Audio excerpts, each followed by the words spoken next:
তো আজকে আমরা জেনে নেব যে নির্লজ্জ মিথ্যা ভাষণে ভরা বিবৃতি বলতে কি বুঝো। তো এটা এই টিক্স নোটটা ছিল তোমাদের নবম দশম শ্রেণীর যে বাংলা সাহিত্য রয়েছে। তো এটার মধ্যে একটা গল্প ছিল যে ৭১-এর দিনগুলি।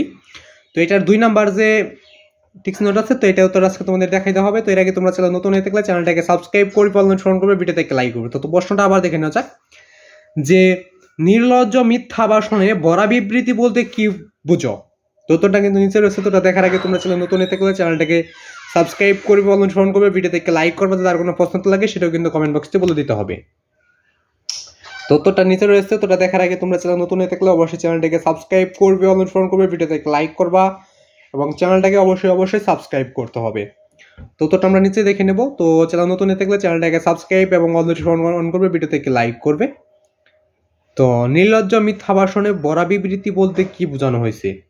আর সকলের প্রতি আমার সালাম, আসসালামু আলাইকুম। তো সকলের সালামের জবাবটা অবশ্যই দিয়ে নেবে। সকলের প্রতি আমার সালাম, আসসালামু আলাইকুম।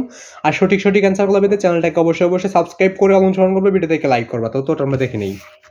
উত্তরটা হবে খ নাম্বার। ২ উত্তর হবে খ, যে বেয়নে টের মুখে দেওয়া। তো উত্তরটা তোমরা এই ২ নম্বর টিক্সের মধ্যে একটা অপশন দেখবে খ নাম্বার। তো এটার মধ্যে খ নম্বরে এইটুকু লেখা আছে। তো এটাই হলো উত্তর। তো আজকে ভিডিও বন্ধু সকলে চ্যানেলটাকে সাবস্ক্রাইব করে রাখবে। তো আজকে এখানে বিদায় নিচ্ছি। খোদা হাফেজ।